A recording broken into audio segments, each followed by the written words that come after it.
사랑하고 축복합니다. 선교부 총무 박성영 목사입니다. 여러분, 강림절기가 이제 다 지나가고 성탄절을 앞두고 있습니다. 우리 독생자 아기 예수 그리스도의 그 사랑이 우리 모든 수원 8달 지방에 있는 교육자들과 또 교회 가운데 임하기를 간절히 기도하도록 하겠습니다. 메리 크리스마스라고 한번 말씀드리고 싶네요. 지난주에 우리 북 리뷰를 좀 진행했어야 하는데 담당하셨던 목사님께서 몸살과 감기로 한 주간 좀 미루어지게 되었습니다. 그래서 그 시간은 맨 마지막 시간으로 좀 돌리고 한 주간 연기하도록 하겠습니다. 오늘은 세계관의 회복이라고 하는 테마를 가지고 김동선 목사님께서 함께 리뷰를 진행해 주실 것입니다. 여러분, 우리 세계관이라고 하는 게 참 중요하지 않습니까? 어떤 생각을 가지고 어떤 말을 하느냐가 결정이 될 것이고, 그 말하는 것에 따라서 우리의 또 삶도 결정되어지는 것 같아요. 정체성도 정리가 좀 되는 것 같습니다.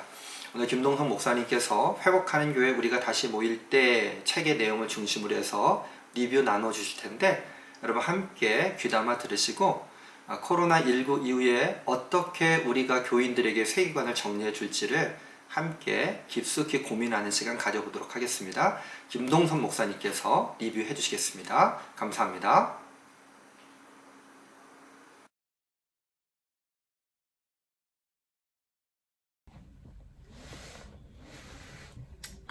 안녕하세요. 토부교회를 담임하고 있는 김동선 목사입니다. 오늘 시간은 회복하는 교회 우리 다시 모일 때의 책 5번째 챕터인 세계관의 회복에 관한 리뷰입니다. 코로나 이후는 코로나 이전과 다른 뉴 노멀 시대가 도래할 것이라고 이야기합니다. 그때의 기독교의 세계관은 어떤 모습으로 회복되어야 할 것인지에 관한 이야기입니다. 2019년 코로나 발생 이후 현재까지 전 세계는 대공황의 상태에 빠졌습니다. 과학자들에 의하면 코로나 바이러스는 인간의 자연 파괴에 의해서 발생하였으며 인간의 현대화에서 확산한 것이라고 주장합니다. 인간의 욕망으로 자연을 파괴하며 발생한 이 바이러스가 세계화와 도시화로 인한 급격한 확산을 가져옵니다. 이는 인간의 현대적 삶에 대한 근본적인 질문을 던집니다. 그리고 우리의 삶에 회의적인 시선을 보냅니다. 이 와중에도 과학은 신뢰와 발전의 시선을 받고 있습니다. 이렇기 때문에 뉴 노멀 시대에는 과학주의 세계관이 주도할 것이라고 주장합니다. 뉴 노멀 시대에는 과학의 삶으로 재편될 것입니다. 의료, 교육, 경제 등의 사회 기반이 온라인과 오프라인의 중간 어디쯤에 자리할 것입니다. 또한 정치나 반지성적 음모론이 아니라 과학주의 세계관이 등장할 것입니다. 또한 성인이나 신에게 기도하는 대신에 과학이 그 자리를 차지할 것입니다. 과학주의 세계관이 신의 위치에 올라설 것입니다. 무신론 철학자 조르주 아감베는 코로나로 인해 비정상적인 사회에 침묵하는 교회에 질문합니다. 생명을 제외한 모든 것을 인정하지 않는 사회에 교회가 답하라고 말입니다. 아직 죽음에 대해 직시하고 있는 곳은 교회이기 때문입니다. 초기 그리스도인들은 죽음을 새로운 생명의 시작으로 보았습니다. 죽음을 거부하지 않고 죽음을 받아들이며 생명의 주권자이신 하나님을 믿는 절대 복종의 신앙을 추구하였습니다. 이것은 과학이 추구하는 생명과는 다른 죽음을 통한 생명이라는 대척점에 서 있는 것입니다.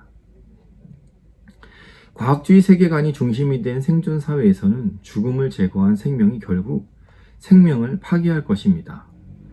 현대사회는 죽음과 성을 실제가 아닌 허구나 축소, 지엽적인 것으로 만들어 사람들의 관심에서 멀어지게 해 사소화하고 있습니다. 인간의 삶에서 중요한 죽음과 성을 사소화하는 것은 인간의 삶을 파괴하는 것입니다. 그렇기 때문에 칼 트루먼은 바이러스와 싸우는 것은 중요하다. 그러나 교회는 사람들에게 죽음을 준비시켜야 한다고 주장합니다. 즉, 인간은 죽음을 피할 수 없으며 과학이 말하는 생명은 결국 지연된 죽음이라는 것입니다. 또한 르네 지라르의 말을 빌어 폭력을 잠재우려면 폭력의 빛을 비추어 폭력의 진상을 밝혀주어야 하는데 죽음도 마찬가지라는 것입니다. 죽음을 정면으로 직면해 세상에 죽음을 들여온 죄와 폭력의 실상을 드러내라고 주장합니다. 결국 죽음을 정면으로 응시하는 용기가 필요합니다. 정리하면 과학주의 세계관이 지연된 죽음으로 신의 자리에 서려고 하는 것을 우리는 간파해야 합니다. 그리고 죽음을 정면으로 응시하여야 하며 죽음을 준비하는 그리스도인이 되어야 한다라고 하는 말입니다. 필자는 죽음을 직시하는 기독교인들이 보여야 하는 태도의 변화에 대하여 정리하며 글을 마무리합니다. 이는 승리주의 세계관에서 시민 교양으로 변해야 한다고 말합니다. 한국교회는 1970년대부터 기독교 세계관의 승리주의적 경향성과 정치적 보수성에 대한 비판이 있습니다. 리처드 마우는 기독교 세계관의 승리주의적 경향성으로 인해 기독교와 그리스도인들이 교양 없는 무례한 집단으로 시민사회에 비쳤다고 말합니다. 우리는 기독교 세계관의 승리주의적 경향성을 제거해야 합니다. 승리주의에서 승리는 전쟁을 내포하고 있습니다. 전쟁은 대상을 나눕니다. 즉, 비그리스도인과 그리스도인을 나누고 비그리스도인인 적을 무너뜨리고 점거하고 항복시켜야 합니다. 그러나 비그리스도인은 적이 아니라 이웃이라는 사실입니다. 이웃은 돌봄과 환대의 대상입니다. 그렇기 때문에 승리주의적 기독교 세계관은 버려야 합니다. 오히려 기독교 세계관에서의 싸움은 죄와 대중의 야만성, 그리고 폭력적인 무례함입니다. 또한 고통과 죽음에 대하여 이웃과 함께 절규하고 그 진상을 알려야 합니다.